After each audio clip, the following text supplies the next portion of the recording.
नमस्कार. पार्ट 2 मध्ये तुमचं सर्वांचं स्वागत आहे. हा पार्ट 2 म्हणजे काय, MS-CITचा पेपर कसा सॉल्व्ह करायचा, MCQचे उत्तरं कसे द्यायचे, या पार्टमध्ये आपण बघणार आहोत. हा पार्ट अत्यंत महत्त्वाचा आहे. आता जुलैमध्ये होणाऱ्या एक्झाम आणि आता झालेल्या परीक्षा यांच्या सर्वांचा एक सार घेऊन मी विचारले गेले MCQ त्यातले या ठिकाणी प्रश्न घेतले आहेत. हे प्रश्न तुम्ही सॉल्व्ह करा. बघा मी कशा पद्धतीने सॉल्व्ह केलेत, तुम्ही पण बघा आणि याचे उत्तरं खूप महत्त्वाचे आहेत. येणाऱ्या सर्व परीक्षा तुमच्यासाठी खूप महत्त्वाच्या आहेत मित्रांनो. तर चला तर वेळ न वाया घालता आपण या व्हिडिओच्या 26 नंबरचा प्रश्न आपण सॉल्व्ह करणार आहोत. पूर्ण 100 प्रश्न आपण घेणार आहोत या सिरीजमध्ये. तर चला पार्ट 2 मध्ये तुमचं सर्वांचं पुन्हा एकदा स्वागत. सुरू करूया. सर्वात पहिले प्रश्न विचारला गेला, सीपीयूचे पूर्ण नाव काय. आता हाच प्रश्न होता, सीपीयूचे पूर्ण नाव काय. तर मग सीपीयूचं पूर्ण नाव काय सांगतात तुम्हाला, सेंट्रल प्रोसेसिंग युनिट.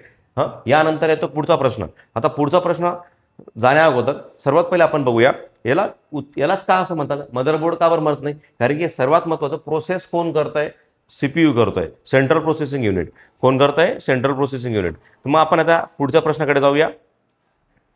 पुढचा प्रश्न आहे आपल्यासाठी, संगणकातील मेंदू कोणाला म्हणतात. उत्तर तेच आहे. प्रश्न सेम होता, सीपीयूचं फुल फॉर्म आणि मेंदू कोण. मग मेंदू कोण आहे, सीपीयू असतो. सीपीयू म्हणतोय मी.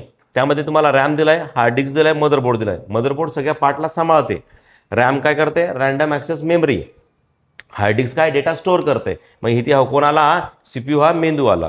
खालीलपैकी कोणते इनपुट डिव्हाइस, म्हणजे जे इनपुट डिव्हाइस कोणते आहे ते तुम्हाला उत्तर विचारलंय. इनपुट डिव्हाइस या शब्दाचा अर्थ नीट समजून घ्या. हा प्रश्न पुन्हा एकदा आलेला आहे.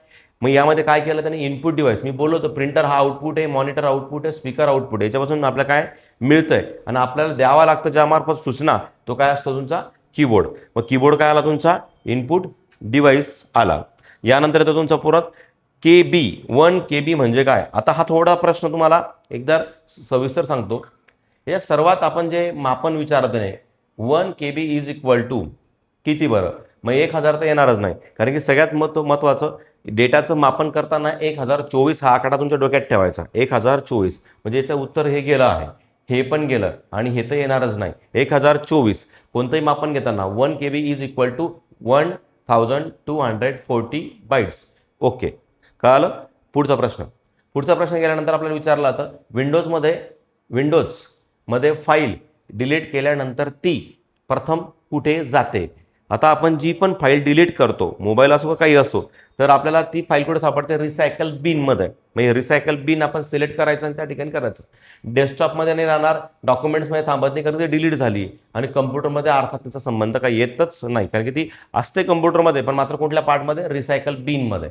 पुढचा प्रश्न 31 नंबरचा प्रश्न आहे, इंटरनेटवरील वेब पत्त्याला काय म्हणतात. मग तुम्हाला इथे पर्याय दिले 4. आता हा HTML तर राहणारच नाही, HTTP पण राहणार नाही, www. पण नाही, कारण की URL राहणार आहे. युनिव्हर्सल हा जो पत्ता आहे आपल्याला युनिव्हर्सल त्याचा मिळतो, रिसोर्सेस लोकेटर, याचा हा फुल फॉर्म येतो. चला आता पुढे जाऊया. ईमेल पाठवण्यासाठी आवश्यक चिन्ह कोणते. एक मिनिट, जास्तच पुढे झालं. ओके. चिन्ह कोणते, तर मग आपण काय करू, @. हे तुम्हाला मी पहिलेपासून शिकवलंय. आपण ज्यावेळेस एक ईमेल आय डीचा आपण एक बघितला, ईमेल आय डी कसा क्रिएट करायचा ते व्हिडिओ, त्यामध्ये तुम्ही बघितलं होतं. ईमेल पाठवण्यासाठी आवश्यक चिन्ह कोणते, आवश्यक चिन्ह @. पुढे गुगल क्रोम हे काय आहे. गुगल क्रोम काय आहे तुम्हाला साहजिकच माहित आहे. गुगल क्रोम कोण आहे, ब्राउझर आहे. ऑपरेटिंग सिस्टीम येणार नाही, कारण की विंडोज ऑपरेटिंग सिस्टीम आहे. अँटीव्हायरस नाही येतो, सर्च इंजिन मुळीच नाही. मग गुगल काय आहे, गुगल क्रोम हे ब्राउझर आहे. पुढे घ्या वरती. ओके. www.चे पूर्ण रूप काय, www.चे पूर्ण रूप काय. अतिशय महत्त्वाचा प्रश्न आहे. वर्ल्ड वाईड वेब बऱ्याच वेळा विचारला गेला आहे हा, आणि आताही तोच प्रश्न तुम्हाला परत पुन्हा क्लिअर करतोय. पुढे जाऊ द्या. त्यानंतर इंटरनेटवर माहिती शोधण्यासाठी कोणते सर्च इंजिन वापरले जाते. सर्वात जास्त म्हणतो बरं का मी, इंटरनेटवर माहिती शोधण्यासाठी कोणते सर्च इंजिन शोधले जाते. आता प्रिंटने वगैरे नाही, आणि सर्वात जास्त पण गुगलवर सर्च केलं जातं, आणि सर्च इंजिन पण कोणतं आहे, गुगल आहे. सायबर सिक्युरिटीचा मुख्य उद्देश काय आहे. मुख्य उद्देश काय, डेटा सुरक्षित ठेवणे. गेम खेळणं थोडी राहणार आहे, प्रिंटिंग काढणे थोडी राहणार आहे, इंटरनेट बंद करणं थोडी राहणार आहे. काय राहणार आहे, डेटा सुरक्षित ठेवणे हा राहणार आहे. पुढे जाऊया. मजबूत पासवर्डमध्ये काय असतो, म्हणजे मजबूत पासवर्ड मध्ये काय असावे. त्यात अक्षर असायला पाहिजे, अंक असायला पाहिजे, चिन्ह असायला पाहिजे. या तिघही गोष्टी ज्यामध्ये असतात तो मजबूत पासवर्ड असतो. समजलं.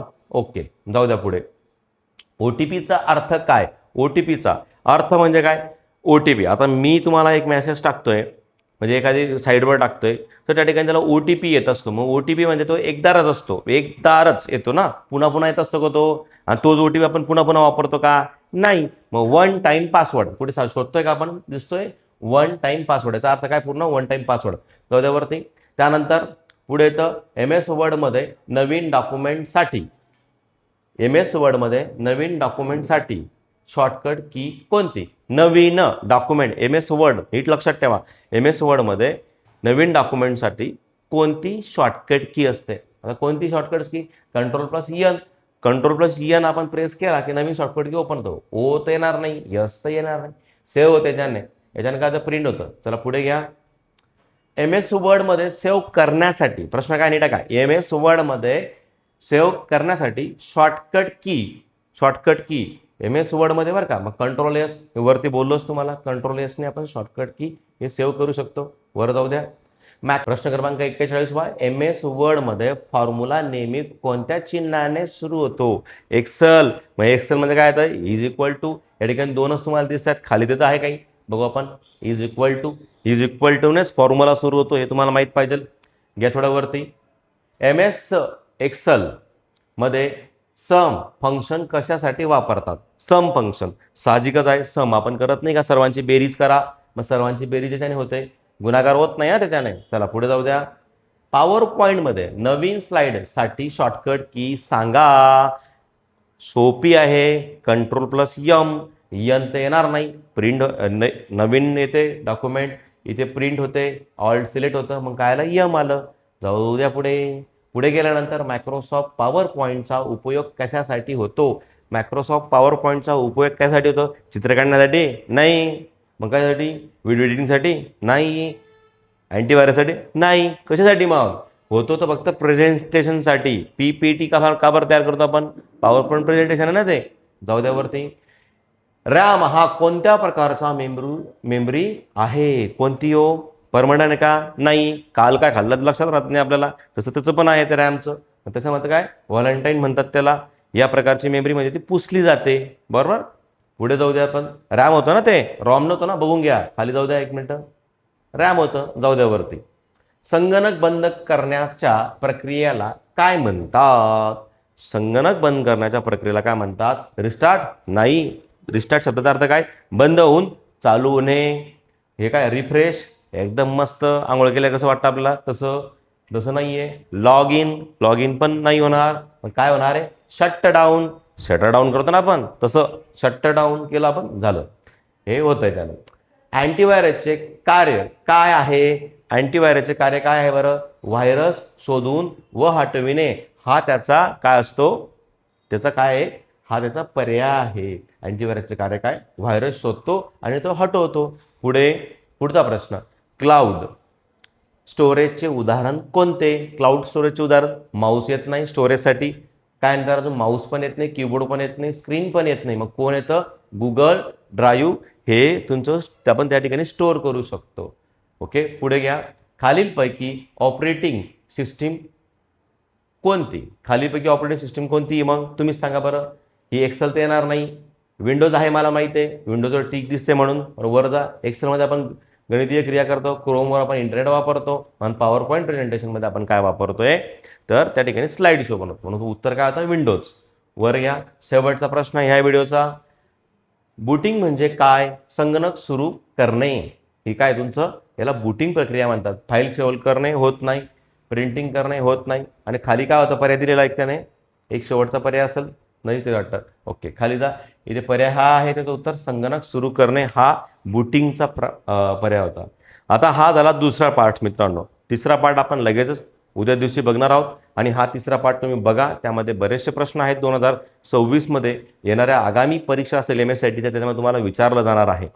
हे आपण बघा, आणि तुम्ही कोणत्याही परीक्षा देणार असता अजून दुसऱ्या, त्या परीक्षांसाठी सुद्धा हे प्रश्न खूप महत्त्वाचे असतात. तर मित्रांनो, चला तर मग आपण पुढच्या व्हिडिओमध्ये भेटूया.